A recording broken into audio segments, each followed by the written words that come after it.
Okay. You guys are seeing everything, right? Good to go. Okay. Yep.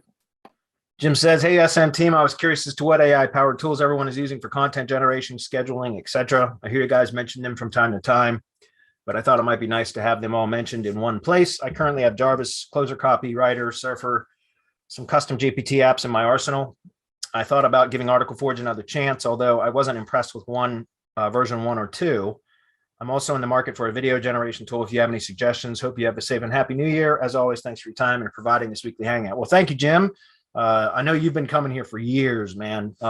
So we certainly appreciate that. So yeah, as I just mentioned, with specifically for content, we use a number of tools. Phrase, so phrase.io is great for creating content outlines. It uses a very question and answer based process, which Google loves that kind of content. So we use Phrase a lot. We also use Outranking.io. It's probably what we use the heaviest now.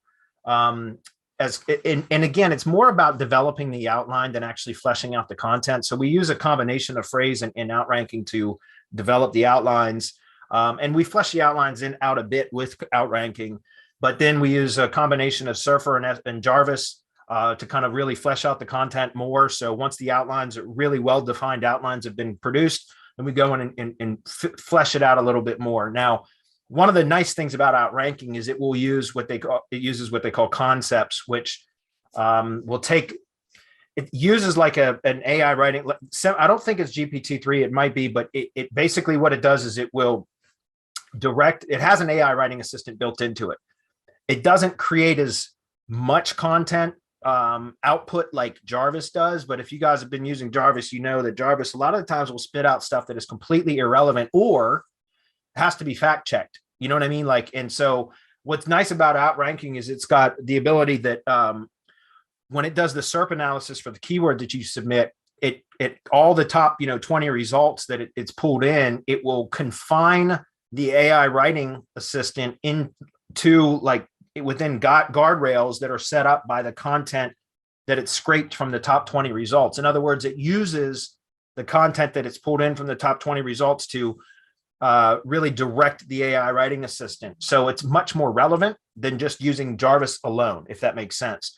But the output is a lot less generally. It's going to vary by topic, certainly, but the output on the Outranking side with the AI writing assistant is a lot less than Jarvis puts out. So sometimes we need to fluff it up a little bit. So we'll go, use Jarvis for that. And then we do a final couple of tunings, with a couple different services. My team uses Surfer to do kind of the final tuning on the content. When it comes to me, content that comes to me that I personally analyze, I like to use Inlinks for that, inlinks.net. That's not an AI writing assistant at all, but it's a really good tuning tool.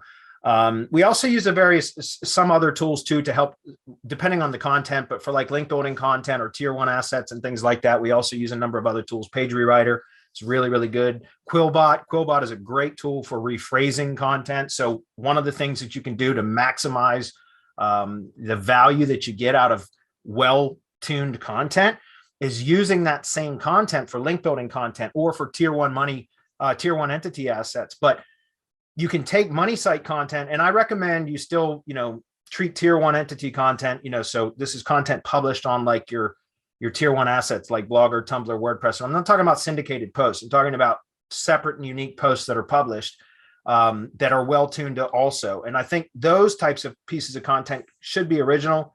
But when you get like to tier 2 or for link building content and that kind of stuff, you can take content that you've developed either yourself or you've purchased that's been well tuned, and then run that through something like Quillbot, which Quillbot will rephrase it.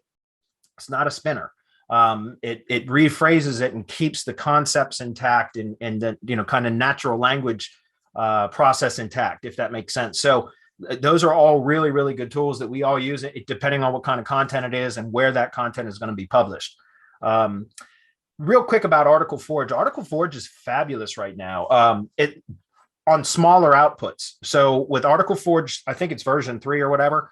I think it's fabulous. It's especially good for Google Business posts because if you put the output to short, which is around 250 words, that's almost perfect for a Google Business post. In fact, it's usually a little bit too much Usually a Google business post is will take, except roughly, it's 1,500 characters, but that's roughly about 225 words. So with Article Forge 3, like we're using it in-house now for Google business posts because it's really good for that. Once you start to go with a little bit higher output count, like 500 words or 750 words, I found like it's worthless because the last couple of paragraphs that it spits out are generally junk and they have to be edited out anyways.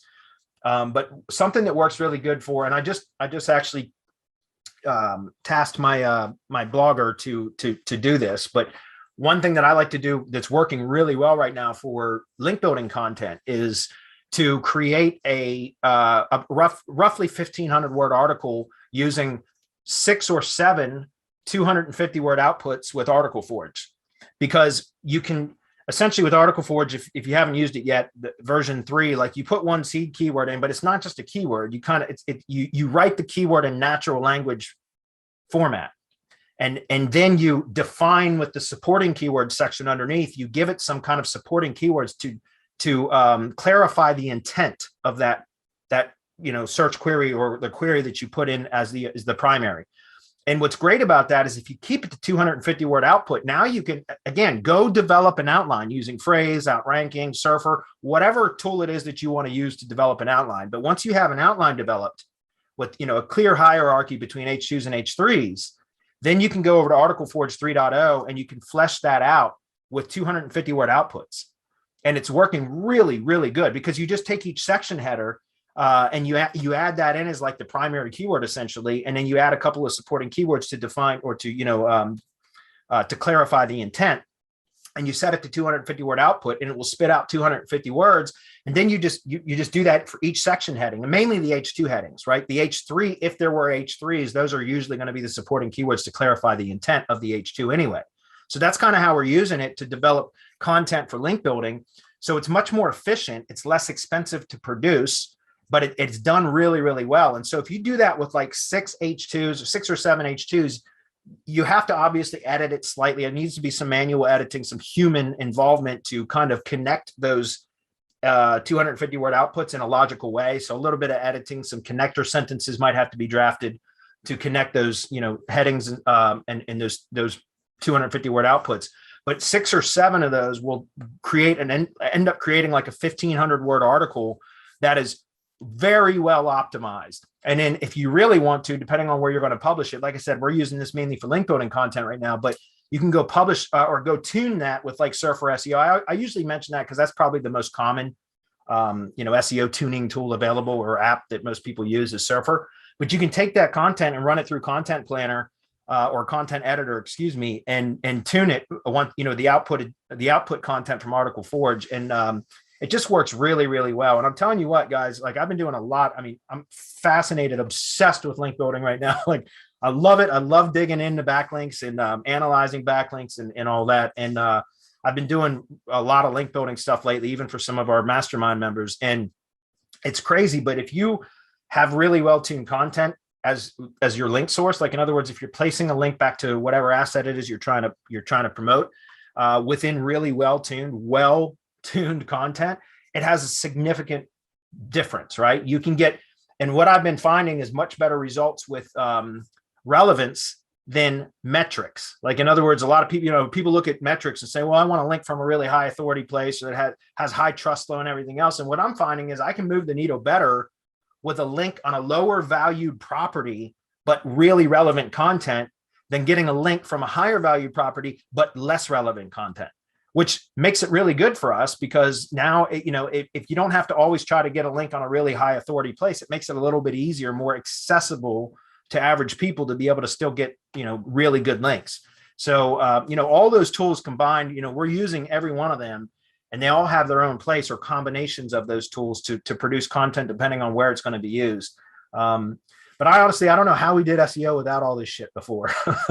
I look back even just 2 years ago and I'm like, man, how did we do this stuff without these kind of tools? Because they're just phenomenal. And, it's just been a lot of fun playing with them. So as far as you asked about scheduling and things like that. I mean, for me, I do everything in high level as far as, prospecting. And that's kind of like my main CRM that I use for everything, even for, some of our businesses that we're launching under Semantic Mastery. So like Content Kings, for example, all that stuff is, I use High Level for all that. Although I spent a week trying to find a project management app, and I thought I had decided on one last week, and decided I didn't like it after I spent about 6 hours trying to set it up, and just realized it was just overcomplicated. So I think we finally made a decision to go with ClickUp today, which is funny because that was like suggested when I first started the whole journey of trying to find a project management app. And I was like, no, I don't like it, because I got into ClickUp when it was still like on a lifetime deal or something. Like I got it real cheap, and I didn't like it back then, but I just got back into it today a little bit, and I was like, man, yeah, it's come leaps and bounds from what I remember. So I think we're going to stick with ClickUp. But I don't know if that answered all your questions, Jim, but it was funny. There was a post in Michael Bowe's, one of Michael Bowe's groups in Facebook, where they were talking about Jarvis, and I was talking about how valuable that's been for my business. And somebody asked about specifically Keith Baxter asked specifically, like, hey man, it would be great to see a tutorial on how you're using it. And I was like, man, you know how many requests I've had for that? I think a training program on, the various AI tools and how we're using them would absolutely do well. I just don't know if I'm going to have the time to do that. It's not a major priority, but I know that there's a real demand for that, because I've had a lot of people ask about it. So that's on our, my kind of to-do, like, wish list, is to perhaps do some, not like in-depth training, but at least some kind of like, surface level training on how I'm using the various tools that I have. And I think that could be something good that would be valuable, but it's on the to-do wish list, if that makes sense. So maybe in sometime next year, in the first, quarter or two, I can get to something like that.